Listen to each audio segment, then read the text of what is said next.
அத்தியாயம் 16. கையை விடுடா பொறுக்கி என்று சந்தோஷிடமிருந்து கையை உருவிக்கொள்ள முயற்சி செய்தாள் சுஜாதா. ஆனால் சந்தோஷ் பிடி இறுக்கமாக இருந்தது. முடியாது சுஜாதா, எனக்கு பதில் சொல்லிட்டு போ. என்னால நிம்மதியா தூங்க முடியல. குற்ற உணர்ச்சி கொல்லாம கொள்ளுது. என் மனசாட்சியே என்ன கேள்வி கேக்குது. ப்ளீஸ் ட்ரீட்மெண்ட்க்கு ஒத்துக்கோ என்றான் கண்களால் இறைஞ்சி. மனசாட்சியா? முதல்ல இதயம் இருந்தா தானே மனசாட்சி குத்தும். உனக்கு தான் அதுவே இல்லையே. எனக்கு மூஞ்சிய சரி பண்ணிட்டா மட்டும் எல்லாமே சரியாயிருமா? நான் பட்ட வலி, நான் துடிச்சது, அது எல்லாமே சரியாயிருமா? அவள் கேட்பதும் சரிதானே. அவனுக்கு வேதனையாக இருந்தது. நான் என்ன பண்ணா என் மேல உள்ள கோவம் உனக்கு போகும்? பேசாம நானே உன்னை கல்யாணம் பண்ணிக்கிறேன் சுஜாதா. விரக்தியாக சிரித்தாள் சுஜாதா. என்ன பிச்சை போடுறியா? சி கைய விடு. நீ எனக்கு ஹெல்ப் பண்ணணும்னா என் முன்னாடி வராம இரு. அதுவே போதும் என்றாள் வெறுப்பின் உச்சத்தில். அப்படியெல்லாம் விட முடியாது. பதில் சொல்லு என்று அவள் கையை இறுக்கி பிடித்தபடி அவளிடம் வம்பு செய்து கொண்டிருந்தான் சந்தோஷ். பொறுக்கி விடுறா கைய என இருவரும் அந்த சாலையோரம் சண்டையிட்டுக் கொண்டிருந்த சமயத்தில்தான் ருத்ரனின் ஜீப் அந்த பக்கம் வந்தது. ஏட்டு, அந்த பக்கம் எவனோ ஈவ் டீசிங் பண்ற மாதிரி தெரியுது. வண்டி அந்த பக்கம் விடுங்க. ருத்ரன் சொன்னதை கேட்டு அவரும் வண்டியை அவர்கள் பக்கம் திருப்பினார். கையை விட போலீஸ் வராங்க பதட்டமாக சொன்னாள் சுஜாதா. எவன் வந்தாலும் எனக்கு பயம் இல்ல. நீ பதில் சொல்ற வரைக்கும் விடமாட்டேன் என்று அவனும் வம்படியாக இருந்தான். அதே சமயம் அந்த ஜீப்பும் அவர்களை நெருங்கி வந்து நிற்க அந்த சத்தம் கேட்டு யதார்த்தமாக திரும்பிய சுஜாதா ஜீப்பில் இருந்து இறங்கி வந்த ருத்ரனை கண்டு அவள் கண்கள் இரண்டும் அதிர்ச்சியுடன் விரிந்தது. இது அவரேதான். போலீஸா இவரு? போச்சு, நம்மள கண்டுபிடிச்சிருவாரோ என்று பதட்டமாக முகத்தை மூடிக்கொண்டாள். டே, யார்டா நீ? அந்த பொண்ணுகிட்ட பிரச்சனை பண்றியா? கைய விடுறா பொறுக்கி என்று வண்டியை விட்டு இறங்கி வந்து ஏட்டு சந்தோஷ் சட்டையை பிடித்தார். சார், பார்த்து பேசுங்க. நான் யாருன்னு தெரியுமா? என் அப்பா யாருன்னு தெரியுமா என்று திமிராக பேசினான். உன் அப்பா என்ன பெரிய அம்பானியா? அவன் அம்பானியாவே இருந்தாலும் எங்களுக்கு கவலை இல்ல. அந்த புள்ள கைய விடுற அக்கா முன்னாட்டி என்றார் எச்சரிக்கும் தோணியில். இதற்கிடையில் ருத்ரனின் கண்களில் மட்டும் சிக்கிவிடக் கூடாது என்று பதட்டமாக முகத்தை மூடிக்கொண்டாள் சுஜாதா. ஜீப்பில் ஸ்டைலாக அமர்ந்திருந்த ருத்ரனின் பார்வை அந்த பெண்ணின் பக்கம் திரும்பியது. அவள் திரும்பி நின்று கொண்டிருந்ததால் அவள் பேக் போஸ் மட்டும்தான் அவனுக்கு தெரிந்தது. எந்த பெண்ணையும் தீண்டி செல்லாத அவன் கண்களில் ஏனோ அவள் முகத்தை பார்க்கும் ஆவல் பிறந்தது. அதனால் ஜீப்பில் இருந்து குதித்தவன் அவர்களை நோக்கி நடந்து வந்தான். அவன் பூட் சத்தம் கேட்டே அவன் வரவை அறிந்து கொண்டவள் அவள் முகத்தை மொத்தமாய் மூடிக்கொண்டாள். அவள் கண்கள் மட்டுமே தெரிந்தது. என் அப்பாவுக்கு மட்டும் ஒரு ஃபோன் பண்ணேன்னு வைங்க, உங்க வேலையே காலி பண்ணிருவாரு அவரு என்று சந்தோஷ் சொல்லி முடிக்கவில்லை. அவன் கன்னத்தில் இடியென இறங்கியது ருத்ரனின் கரங்கள். தீயாய் எரிந்த கன்னத்தை பிடித்தபடி அதிர்ச்சியுடன் நிமிர்ந்து பார்த்தான் சந்தோஷ். உன் அப்பன் பெரிய புடுங்கியா இருந்தா வந்து உன்னை கூட்டிட்டு போகட்டும். ஏட்டு, இவனை தூக்கி உள்ள போடுங்க என்றான் கர்ஜிக்கும் குரலில். ஏ ஏ, நான் யான்னு தெரியாம என் மேல கை வைக்கிறீங்க. இதுக்கு நீங்க வருத்தப்படுவீங்க என்று கத்திக்கொண்டே சென்ற சந்தோஷை ஜீப்புக்குள் இழுத்து போட்டார் ஏட்டு. ருத்ரனின் பார்வை சுஜாதா பக்கம் திரும்பியது. ஆனால் இப்பொழுதும் அவனுக்கு முதுகு காட்டி நின்று கொண்டிருந்தாள் சுஜாதா. உன் பேர் என்னம்மா? அவள் முதுகை பார்த்தபடி கேட்டான் ருத்ரன். சுஜாதா எதுவும் பேசாமல் அமைதியாக நின்றாள். உன்னதான் கேக்குறேன். What's your name? காலேஜ் ஸ்டூடெண்டா நீ? அவள் தலை ஆடியது. ஏனோ தெரியவில்லை, அவனுக்குள் அவள் முகத்தை பார்த்துவிடும் ஆர்வம் பிறந்தது. அதனால் மெல்ல அவளை நோக்கி 2 எட்டு எடுத்து வைத்தான். அவன் தன்னை நெருங்குகிறான் என்று பயம் கொண்டவள் அவன் அடுத்த அடி எடுத்து வைக்கும் முன் அங்கிருந்து ஓடத் துவங்கினாள். ருத்ரனுக்கு எதுவோ தவறாக பட அவளை துரத்தி கொண்டு ஓடினான். சார் சார் என்று ஏட்டு சத்தம் போட்டதெல்லாம் அவனுக்கு கேட்டால்தானே. அங்கிருந்த சந்துக்குள் புகுந்து ஓடியவளை அவனும் துரத்தி கொண்டு ஓடினான். ஏ பொண்ணே, நில்லுன்னு சொல்றேன்ல என்று ஒரு கட்டத்தில் அவளை நெருங்கியவன் அவள் கையை பிடித்து அங்கிருந்த சுவற்றில் அணை கட்டினான். அவன் மூச்சு வாங்கவில்லை. போலீஸ் ட்ரைனிங் அப்படி. ஆனால் தளர்மேனி கொண்டவளுக்கு மூச்சு வாங்கியது. அவள் கரங்கள் அவனிடம் சிக்கியிருந்தது. எதுக்கு ஓடுற என்று மேற்கொண்டு பேச வந்தவன் கண்கள் இப்பொழுதுதான் மூடியிருந்த அவள் துப்பட்டாவின் வழியே தெரிந்த அவள் கண்களை கண்டது. அந்த கூறு போடும் விழிகளை அவனால் மறக்க முடியுமா என்ன? அந்த விழிகளால் 2 நாட்கள் தூக்கம் கெட்டு உலாத்தியவனுக்கு அதை மறக்க முடியுமா என்ன? ஏ, அது நீதான திருடி! சுஜாதாவின் கண்கள் பதட்டத்தில் அங்கும் இங்கும் சுழன்றது. இதோ 2 நாட்கள் அவன் தூக்கம் கெடுத்தவளின் அதே கண்களுக்கு சொந்தக்காரியை கவனித்து விட்டான். அவள் முகத்தை பார்க்கும் வெறி அவனுக்குள். அவன் கைகள் மெல்ல அவள் முகத்தை மறைத்திருந்த துப்பட்டாவை நோக்கி சென்றது. அவன் ஒரு போலீஸ். அதுவும் அவன் தன்னை திருடி என்று எண்ணிக்கொண்டிருக்கிறான். இப்பொழுது தன் முகத்தை பார்த்தால் பிரச்சனை என்பதனால் துரிதமாக செயல்பட்டவள் கொஞ்சம் கூட யோசிக்காமல் அவள் முட்டிங்கால் கொண்டு அவன் கால்களுக்கு இடையே உதைத்தாள். பெரிதாக இல்லையெனினும் கொஞ்சம் வலிக்கும்படிதான் உதைத்து விட்டாள். இதை எதிர்பாராத ருத்ரன் ஒரு நொடி ஸ்டன்னாகி அவள் கைகளை விட்டு அந்த சுவற்றை பிடித்துக் கொண்டான். அந்த வாய்ப்பை பயன்படுத்திக் கொண்ட சுஜாதா அங்கிருந்து ஓடி கடைசியாக மறையும் பொழுது அவனை திரும்பி பார்த்துவிட்டு ஓட, ருத்ரன் இதழில் அந்த வழியிலும் ஒரு புன்னகை கீற்று அரும்பியது. சார், என்னாச்சு? அவனை தேடி வந்த ஏட்டு ருத்ரன் ஒரு தினுசாக நிற்பதைக் கண்டு கொஞ்சம் பதட்டமுடன் கேட்டார். ருத்ரன் கண்கள் அவள் போன திசையையே பார்த்து கொண்டிருந்தது. எனக்கே ஒருத்தி டிமிக்கி கொடுத்துட்டு ஓடிட்டா ஏட்டு. சரியான திருடிதான் அவ. அந்த கள்ளச்சிரிப்புடன் அவளுக்கு பாராட்டு கொடுத்தவனுக்கு அவள் கொடுத்த உதையும் கொஞ்சம் வலிக்கத்தான் செய்தது. அடுத்த முறை இதுக்கு சேர்த்து வச்சு கொடுப்பேண்டி. முணுமுணுத்துக் கொண்டவனுக்கு சீக்கிரமே அந்த கண்களை பார்க்க வேண்டும் என்று தோன்றியது. பல நாளுக்கு பிறகு அந்த வெளிக்காற்றை ஆழ்ந்து சுவாசித்தபடி காரின் டோரில் தலை சாய்த்திருந்தாள் வெண்ணிலா. காரோட்டிக் கொண்டிருந்த சித்தார்த்தின் கடையோர கண்கள் அவளை நொடிக்கொரு முறை பார்த்து கொண்டது என்று சொல்வதை விட ரசித்துக் கொண்டது என்றதுதான் சொல்ல வேண்டும். கேடி என முணுமுணுத்துக் கொண்டவன் சற்று முன்பு நடந்ததை எண்ணிக்கொண்டான்.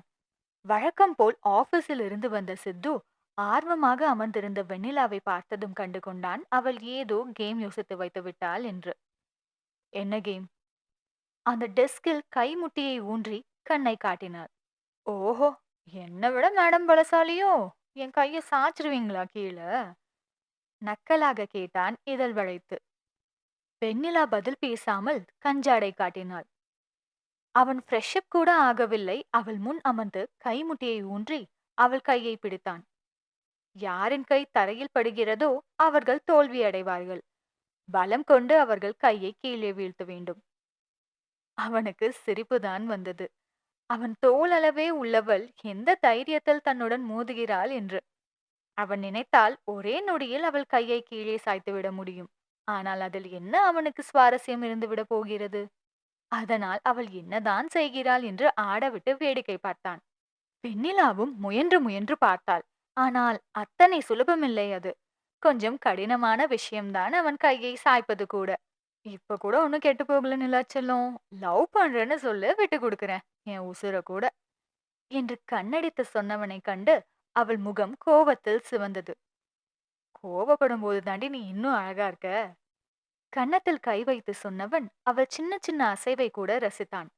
பொறுக்கி, உன்னை மட்டும் ரசிக்கும் பொறுக்கி, கல்யாணம் பண்ணிக்கலாமா என்றான் இதழ்களை குவித்து. ஆண்டவா, இவன் கைய அசைக்க கூட முடியலையே என்றவளுக்கு திடீரென்று மண்டையில் பல்பு எரிய எதிரே இருந்தவனை பார்த்து கண்ணடித்து விட்டாள். இதை எதிர்பாராத சித்து கொஞ்சம் அசரும் வேளை அவன் கையை கீழே வீழ்த்தி ஜெயித்து விட்டாள் வெண்ணிலா. இதற்கு முன்பு பெரிய பெரிய போட்டிகளில் ஜெயித்திருக்கிறாள். ஆனால் அப்பொழுதெல்லாம் வராத சந்தோஷம் இன்று வந்தது. ஓஹோ! சந்தோஷத்தில் துள்ளி குதித்தவளை கன்னத்தில் கை வைத்து ரசித்து பார்த்தான் சித்தார்த். ஃப்ராடு, கேடித்தனம் பண்ணி ஜெயிச்சிட்டடி.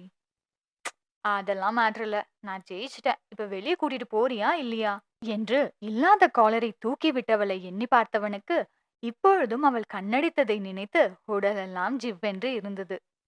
சித்துவின் கார் அந்த முருகன் கோவிலை நோக்கி சென்று கொண்டிருந்தது.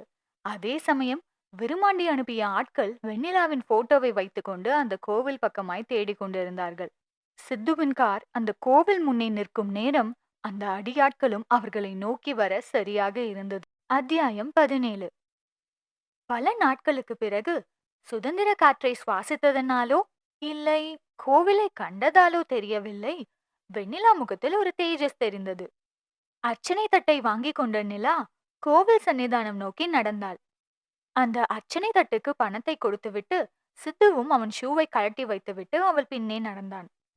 அவனை தொடர்ந்து அவன் காட்ஸ் அந்த கோவில் வாசலிலே நின்றார்கள். அந்த கோவிலுக்கு வெளியேதான் விருமாண்டியின் ஆட்கள் வெண்ணிலாவின் போட்டோவை கையில் வைத்துக்கொண்டு அவளை தேடினார்கள். என்னடா அது, 2 நாளா நாய் மாதிரி சுத்தி பார்த்துட்டோம்.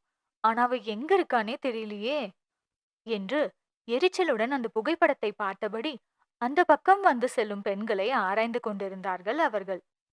அதே சமயம் கோவிலுக்குள் வந்த நிலா அந்த சன்னிதானம் நோக்கி சென்று அர்ச்சனை செய்வதற்காக நின்றாள். அவள் முன்னே ஒரு சாந்தமான புன்னகையுடன் சாந்த கடாட்சமாய் நின்று கொண்டிருந்தார் ரங்கநாயகி. ஏனோ அவரை பார்த்ததும் நிலா முகத்தில் ஒரு புன்னகை. அவரும் நிலாவை பார்த்து புன்னகை செய்தார். ஐயர் வந்து இருவரின் அர்ச்சனை தட்டையும் வாங்கினார். வெண்ணிலாதான் முதலில் சொன்னாள். வெண்ணிலா கன்னிராசி, உத்திரம் நட்சத்திரம். சொக்கலிங்கம் மேஷராசி என்றவள் மெல்ல திரும்பி தூரத்தில் வந்த சித்தார்த் அபிமன்யுவை பார்த்தாள். பின் அப்படியே திரும்பி ஐயரை பார்த்தவள், சித்தார்த் அபிமன்யு ரிஷபராசி, சிம்ம லக்னம் என்றாள் சிறு புன்னகையுடன். இதை கேட்டு ரங்கநாயகி கண்கள் இரண்டும் அதிர்ச்சியுடன் விரிந்தது. அது அவரின் மகன் சித்துவின் ராசி லக்னம் அல்லவே! அந்த அதிர்ச்சிதான். பின் அவரும் சொன்னார், சித்தார்த் அபிமன்யு ரிஷபராசி, சிம்ம லக்னம். ருத்ரன் கும்பராசி, மிருகசீரிஷம் என்று இரு மகன்களுக்கும் அர்ச்சனை செய்தார். அவர் சொன்னதை கேட்டு நிலாவும் அவரை கொஞ்சம் அதிர்ச்சியுடன் பார்த்தாள். ஐயர் அர்ச்சனை செய்து கற்பூரம் காட்டினார் இருவருக்கும். வெண்ணிலாவை பார்த்து சிறு புன்னகையுடன் அர்ச்சனை தட்டையை வாங்கி கொண்டு சென்ற ரங்கநாயகி எதிரே வந்த சித்துவை கண்டு அப்படியே அதிர்ச்சியுடன் நின்றார். எப்பொழுதும் போல் மகனை பார்த்ததும் இப்பொழுதும் அவர் கண்களில் கண்ணீர் துளி கோர்த்து நின்றது. போன் பேசியபடி வந்த சித்துவும் ரங்கநாயகியை கண்டு அப்படியே நின்று விட்டான். அவன் முகத்தில் இருந்த இலகுத்தன்மை மறந்து கோபம் குடிகொண்டது. சித்து கண்ணா, முகம் நிறைய சந்தோஷத்துடன் மகனை அழைத்தவர் அந்த திருநீரை மகன் நெற்றியில் வைத்துவிட போனார். ஆனால் சித்துவோ முகத்தை பின்னோக்கி எடுத்துக்கொண்டான். இதை அந்த பக்கம் வந்த வெண்ணிலாவும் பார்த்து கொண்டிருந்தாள். சித்து, நீ என்ன தொட்டா கூட பாவோன்னு நினைக்கிறேன். முகத்தில் அடித்தாற் போல் சொன்னான். 10 மாதம் அவனை வயிற்றில் சுமந்தவளுக்கு மகன் வாயால் அப்படி ஒரு வார்த்தையை கேட்டு துடித்து போனார். கண்ணா, அவர் கண்களில் கண்ணீர் ததுமி நின்றது. நடிக்காதீங்க, எரிச்சலா இருக்கு. இங்கிருந்து சத்தம் இல்லாம போனா உங்களுக்கு நல்லது. இல்லனா வயசுல பெரியவங்கன்னு பார்க்க மாட்டேன், அசிங்கப்படுத்திடுவேன் என்றான் வார்த்தையில் நெருப்பை கொட்டி. அவர் இதழ் விரக்தியில் விரிந்தது. கண்களில் வழிந்த கண்ணீர் துளியை துடைத்துக் கொண்டார். நான் போறேன்பா என்று அங்கிருந்து கண்ணீரை துடைத்துக் கொண்டு விலகி சென்றவர் வாசல் வரை சென்று மகனை கண்களில் ஆசையுடன் பார்த்து கொண்டிருந்தார். இதை பார்த்து கொண்டிருந்த வெண்ணிலாவுக்கு உள்ளே பல கேள்விகள் இருந்தாலும் இப்பொழுதோ அவனை டென்ஷனாக்க நினைக்காதவள் அவன் முன் வந்து பிரசாதத்துடன் நின்றாள். இந்த திருநீரு என்று நீட்டினாள். வச்சுவிடு என்றான் அவன் நெற்றியில் இருந்த கேசத்தை விலக்கியபடி. ஏன், உனக்கு கை நல்லா தானே இருக்கு, வச்சுக்கோ என்றாள் பட்டென்று. உண்மை சொல்லு, நானா வச்சுக்கட்டுமா என்றான் கண்களில் எட்டி பார்த்த குறும்புடன். தன் மகன் ஒரு பெண்ணிடம் நெருக்கமாக நின்று கதைத்துக் கொண்டிருந்ததைக் கண்டு அவர் புருவம் யோசனையாக விரிந்தது. அதத்தானே எரும நானும் சொல்றேன் என்று அந்த திருநீரை நீட்டினாள் நிலா. சித்து இதழில் குறும்புடன் மெல்ல அவள் உயரத்திற்கு குனிந்தான். அவன் என்ன செய்கிறான் என்று புரியாத நிலாவும் கண்களால் என்னவென்று வினவினாள். சித்தார்த் அவள் கன்னத்தை பிடித்தான். டே பொறுக்கி, என்னடா பண்ற, இது கோவில் பதட்டமாக சொன்னாள் நிலா. தெரியும் என்றவன் அவள் கன்னத்தை இறுக்கி பிடித்து அவள் நெற்றியோடு நெற்றி உரசினான். இதில் நிலாவின் நெற்றியில் இருந்த திருநீரும் குங்குமமும் அவன் நெற்றிக்கு இடம் மாறியிருந்தது. இதை பார்த்து ஷாக்கானது நிலா மட்டுமல்ல, இதை தூரத்தில் இருந்து பார்த்து கொண்டிருந்த ரங்கநாயகியும் தான். ஏ, நான் யான்னு தெரியாம என் மேல கை வச்சிட்டீங்க, என்ன வெளியே விடுங்கடா என்று கத்திக் கொண்டிருந்தான் சந்தோஷ். டே, வாய மூடுடா, இல்லனா போலீஸ் அடி என்னன்னு தெரியும்ல, சாத்திப்புடுவேன் என்று ஏட்டு சத்தம் போட்டுவிட்டு வந்தார். ஆனால் இது எதையும் உணராமல் அந்த தொப்பி கொண்டு முகத்தை மூடி காலை டெஸ்கில் வைத்து கண்ணை மூடி இருந்தான் ருத்ரன். அவன் கண்முன்னே வந்து சென்றது கடைவிழியாளின் கண்கள். இதற்கிடையே சந்தோஷ் ஓயாமல் கத்திக் கொண்டிருந்தது அவனுக்கு எரிச்சலை கொடுத்தது. அதனால் கடுப்பான ருத்ரன் அந்த லத்தியை எடுத்துக்கொண்டு லாக்கப் உள்ளே சென்றான். டே, உன் மனசுல என்ன பெரிய ஹீரோ மயிருன்னு நினைப்பா என்று கோவமாக அவன் லத்தியை ஓங்கிய விதத்தைக் கண்டு மிரண்டு போனான் சந்தோஷ். எதுக்கு என்ன அரெஸ்ட் பண்ணீங்க? உங்க இஷ்டத்துக்குள்ள கொண்டு வந்து உட்கார வச்சா நான் கத்ததான் செய்வேன். என் அப்பா பெரிய ப்ரொடியூசர் என்றான் கெத்தாக. நீ ப்ரொடியூசர் மவனா? சும்மா ஒன்னும் உன்னை உள்ள தூக்கி வைக்கல. பொம்பளை புள்ள கிட்ட பிரச்சனை பண்ணா கொஞ்சுவாங்களா? நான் ஒன்னும் அவகிட்ட பிரச்சனை பண்ணல. அவ எனக்கு தெரிஞ்ச பொண்ணுதான். நாங்க பேசிட்டு இருந்தோம், அவ்வளவுதான். ருத்ரன் மூளையில் மின்னல் வெட்டியது. மெல்ல ஒரு காலை மடக்கி சந்தோஷ் முகத்தை பார்த்தான். அந்த பொண்ணு பேர் என்ன? ஹூ இஸ் ஷி என்றான் கண்களில் ஆர்வமுடன். சந்தோஷ் முகம் மாறியது. அவன் கேட்கும் விதத்தை பார்த்தாலே வேறு விதமாக தெரிந்தது. தெரியாது என்றான் ஏகதாளமாக. ருத்ரன் முகம் மாறியது. தெரிஞ்ச பொண்ணுன்னு சொன்ன, பேரு கூடவா தெரியாது? உண்மைய சொல்லுடா, அவ பேர் என்ன என்று சந்தோஷின் சட்டையை பிடித்தான். ஆமா, தெரியும் தான். அதுக்கு இப்ப என்ன? நான் எதுக்கு உங்ககிட்ட சொல்லணும்? நக்கலாக சொன்னவனை பார்த்து ருத்ரன் முகம் இன்னும் இறுக்கமாக மாறியது. என்ன பத்தி தெரியாம பேசிட்டு இருக்க. வாய கிழிச்சிடுவேன். அந்த பொண்ணுகிட்ட ஸ்டேட்மெண்ட் வாங்கணும். அதுக்கு மட்டும்தானா? எனக்கு என்னமோ அப்படி தோணலையே. சந்தோஷிதழில் அத்தனை நக்கல். ருத்ரன் இதழ் விரிந்தது. ஆமா, அதுக்கு மட்டும் தேடலதான். தெரிஞ்சு என்ன பண்ண போற? மாமா வேலை பார்க்க போறியா? இல்ல அவளை சைட் அடிக்கிறியா என்று ருத்ரன் கேட்ட விதத்தில் எங்கிருந்துதான் அத்தனை கோபம் வந்ததோ, போலீஸ் என்றும் பாராமல் ருத்ரன் கன்னத்தில் ஓங்கி அறைந்து விட்டான். இதை கண்டு அங்கிருந்த மற்ற அதிகாரிகள் எல்லாம் அதிர்ச்சியில் உறைந்து போனார்கள். அவர்களுக்கு தானே தெரியும் அவன் வெறும் போலீஸ் அல்ல, பொறுக்கி போலீஸ் என்று. சிவந்த கண்களுடன் லத்தியை இறுக்கி பிடித்தான் ருத்ரன். எவ்ளோ தைரியம் இருந்தா போலீஸ் மேலேயே கை வைப்ப, பொறுக்கி நாயே என்று சந்தோஷை வெளுத்து விட்டான் அடி. அடி வாங்கி நிற்க கூட திறன் இல்லாமல் உதடு கிழிந்து ருத்ரனை முறைத்து பார்த்தான் சந்தோஷ். என்னடா மொறப்பு, கொன்றுவேன் என்று அடிக்க போன ருத்ரனை பிடித்துக் கொண்டார் ஏட்டு. வேணா சார், செத்துருவான் போல, விட்டுருங்க. ருத்ரன் மீண்டும் அடி வாங்கி விழுந்து கிடந்தவரின் முன்பு மண்டியிட்டு அமர்ந்து அவன் உதட்டில் வடிந்த ரத்தத்தை துடைத்து விட்டான். இப்ப சொல்லுடா, அவ பேர் என்ன? சந்தோஷ் அவனை முறைத்து பார்த்தான். சொல்லுடா வெண்ண. சந்தோஷ் முடியாது என்று தலையாட்டினான். சொல்ல மாட்ட? ரைட், இப்ப சொல்றேன் கேட்டுக்கோ. அவளை கண்டுபிடிச்சு உன் முன்னால கிஸ் அடிப்பேன், பாக்குறியா என்றான் சபதமுடன். ஏய்! அவ்வளவு அடி வாங்கிய போதும் கர்ஜித்தான் அவன். பாரா, ஓவரா துள்றியே. சபதம்டா, அவளை கண்டுபிடிச்சு எத்தனை பேர் இருந்தாலும் அங்கே வச்சு கிஸ் அடிக்கிறேன் என்று கண்களில் உறுதியுடன் சொன்னவனை எதுவும் செய்ய முடியவில்லை என்று உள்ளே கொதித்துக் கொண்டிருந்தான் சந்தோஷ். அதே சமயம் மகனை அரசு செய்த விஷயம் அறிந்து அந்த ப்ரொடியூசரும் அவசரமாக ஸ்டேஷன் உள்ளே ஓடி வந்தார் வக்கீலுடன். எவ்வளவு தைரியம் தான் என் பையனை அரெஸ்ட் பண்ணிருப்பீங்க என்று உள்ளே வரும்போதே பீட்டர் விட்டு கொண்டே வந்த சந்தோஷின் தந்தையை கண்டு காதை குடைந்து கொண்டான் ருத்ரன். யோ போலீஸ், உனக்கு எவ்வளவு தைரியம் இருக்கணும்? எதுக்கு என் பையனை அரெஸ்ட் பண்ண? ஐயோ, என் பையனை அடிச்சீங்களா? உங்களுக்கு எங்க பேசணுமோ அங்க பேசுறேன். எனக்கு ஜட்ஜ் தெரியும், கமிஷனர் தெரியும் என்று வாயோயாமல் பேசிக் கொண்டிருந்தவரை கண்டு எரிச்சலான ருத்ரன் அவர் கண்முன்னே சந்தோஷ் கன்னத்தில் ஓங்கி அறைந்தான். இதை கண்டு அவர் வாய் அதிர்ச்சியில் கம்போட்டது போல் மூடிக்கொண்டது. அத்தியாயம் 18. அந்த வெற்று சுவரை வெறித்து பார்த்து கொண்டிருந்தான் சந்தோஷ். அவனுக்கு ருத்ரன் மீது கொலைவெறியே வந்தது. ருத்ரன் அடித்ததோ இல்லை ஜெயிலுக்கு கொண்டு சென்றதோ லாக்கப்பில் வைத்ததோ அவனுக்கு பிரச்சனை இல்லை. ஆனால் அவன் சுஜாதாவை துரத்தி சென்றதும் அவளை பற்றி விசாரித்ததையும் அவனால் ஏற்றுக்கொள்ளவே முடியவில்லை. மச்சி, ஏண்டா ஒரு மாதிரி இருக்க, விடு. அவன் நண்பர்கள் சமாதானம் செய்த போதும் சந்தோஷால் நார்மலாக இருக்க முடியவில்லை. உடனே அங்கிருந்து பைக் சாவியை எடுத்துக்கொண்டு கிளம்பினான். எங்கடா போற? சுஜாதாவை பார்க்க போறேன். டே, நீ என்ன லூசா? இப்பதான் அவகிட்ட வம்பு பண்ணேன்னு ஸ்டேஷன் போயிட்டு வந்திருக்க. மறுபடியும் அவளை பார்க்க போறேன்னு சொன்னா என்ன அர்த்தம்? பேசாம இரு. அந்த டிஎஸ்பி ஒரு மண்டக்கோளாறு பிடிச்சவன் மாதிரி இருக்கான். அவனை பத்தி விசாரிச்சு பார்த்தோம். யாருக்கும் பயப்படவும் மாட்டானா, அடங்கவும் மாட்டானா. அதனால தேவையில்லாம எதுவும் பண்ணி வைக்காம அமைதியா இரு அவர்கள் எவ்வளவோ சொல்லி பார்த்தார்கள். ஆனால் அவன் கேட்பது போல் தெரியவில்லை.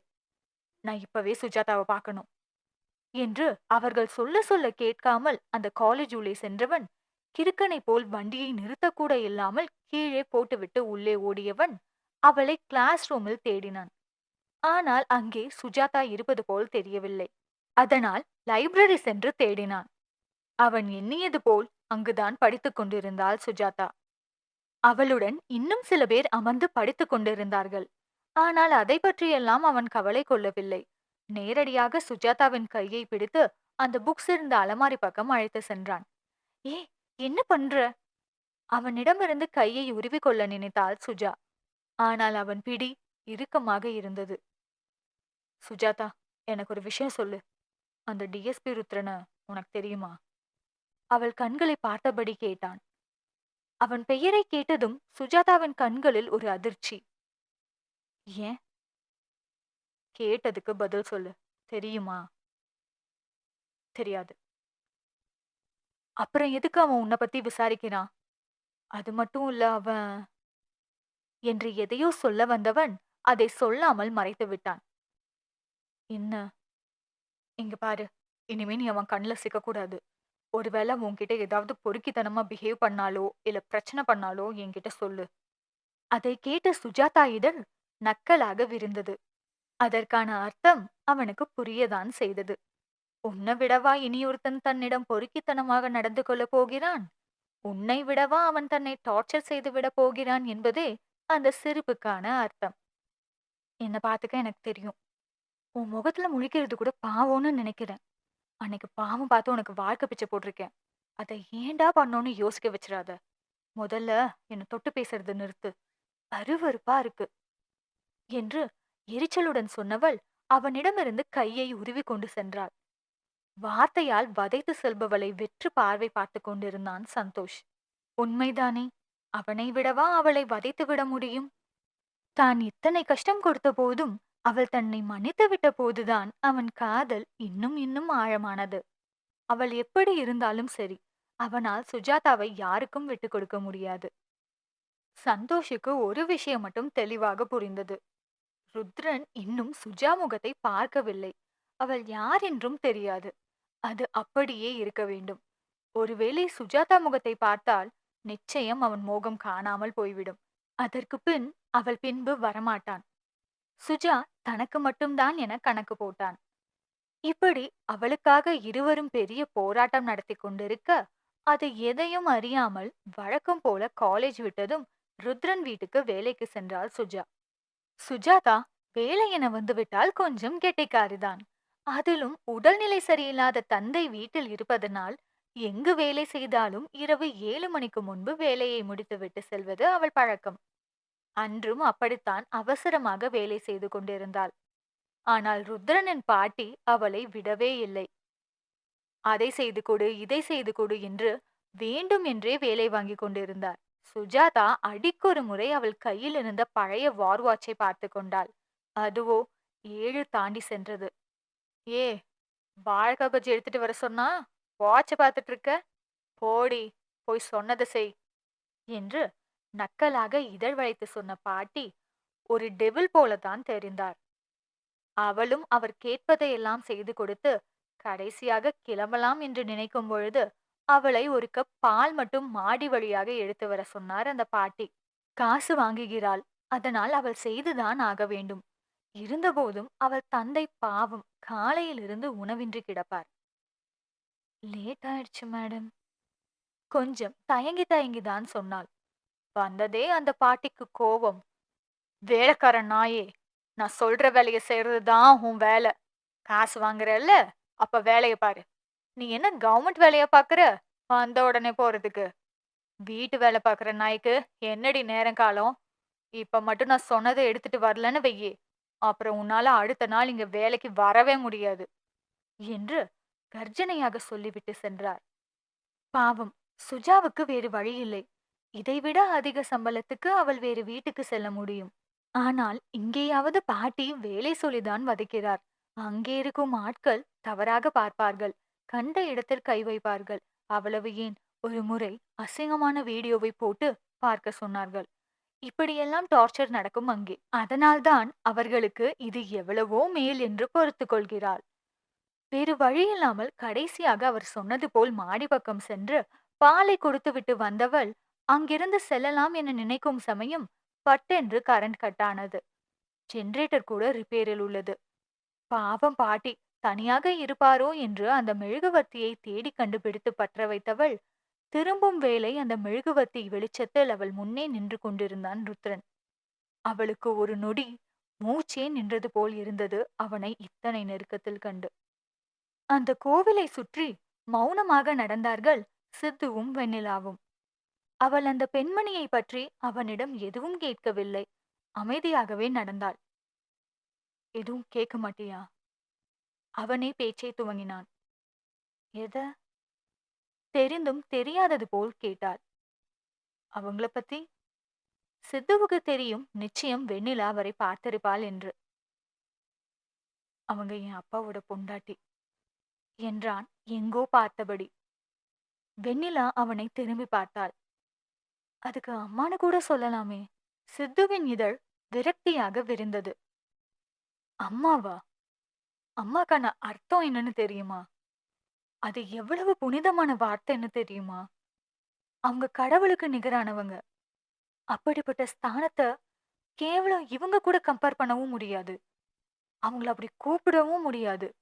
என்னை பெத்து போட்டதும் என் முகத்தை கூட பார்க்காம எவனோ ஒருத்தன் கூட ஓடி போயிட்டாங்க. அவங்கள எப்படி நான் அப்படி சொல்ல முடியும்?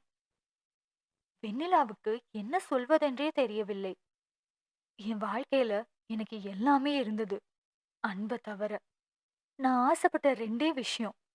ஒன்னு அம்மா, இன்னொன்னு என் ஏஞ்சல் நீ. நான் பட்ட காயம் எல்லாத்துக்கும் காரணம் ஒருத்தங்க தான். அது அவங்க தான். அவங்களுக்கு ஒரு குடும்பம், குழந்தை எல்லாமே இருக்கு. ஆனா நான் அனாதை ஆயிட்டேன்னுல. எனக்குன்னு யாருமே இல்ல. மல்டி மில்லியனர், பெரிய பிசினஸ் மேக்னெட். ஆனா சாப்பிட்டியான்னு கேட்க கூட என் பக்கத்துல யாருமே இருக்க மாட்டாங்க. காய்ச்சல் வந்து படுத்தா கூட அரவணைப்புக்கு கூட யாரும் இருந்ததில்ல. இப்ப சொல்லு, அவங்கள எப்படி என்னால அம்மான்னு சொல்ல முடியும்? உனக்கு தெரிஞ்ச சித்துவுக்கு பின்னாடி நிறைய வலியும் காயமும் இருக்கு நிலா. அதெல்லாம் உனக்கு தெரியாத வரைக்கும் தாண்டி நல்லது என்று விரக்தி புன்னகை சிந்தி சென்றவனை வெற்று பார்வை பார்த்து கொண்டிருந்தாள் நிலா. அவளுக்கு ஒன்று மட்டும் தெளிவாக புரிந்தது. அவன் கரடுமுரடான தேகத்துக்கு பின் பல காயங்களும் அவன் அமைதிக்கு பின் பல வழிகளும் இருப்பதை அவளால் புரிந்து கொள்ள முடிந்தது. இதையெல்லாம் அந்த கோவில் தூணில் சாய்ந்து கேட்டுக்கொண்டிருந்த ரங்கநாயகியின் கண்களிலிருந்து வேதனையில் கண்ணீர் ஊற்றெடுத்து சென்றது. கண்ணா என்று அவர் வார்த்தைகள் துடிக்க அந்த இடத்திலே அமர்ந்து கதறி அழுதார். தன் மகன் தன்னை எவ்வளவு தேடி இருக்கிறான் என்று நினைக்கும் பொழுது பெற்றவளாய் இதயம் ரணமாய் வலித்தது. அதே சமயம் அந்த கோவிலில் இருந்து வெளியே வந்த சித்துவை நோக்கி ஓடி வந்த ஒருத்தன் கத்தியால் குத்தப் போகும் சமயம் இதை கண்டு கொண்ட வெண்ணிலா முந்திக் கொண்டு வந்து சித்துவின் முன்னே நின்றாள். யோசிக்கும் முன் அந்த சம்பவம் நடந்து முடிந்திருந்தது.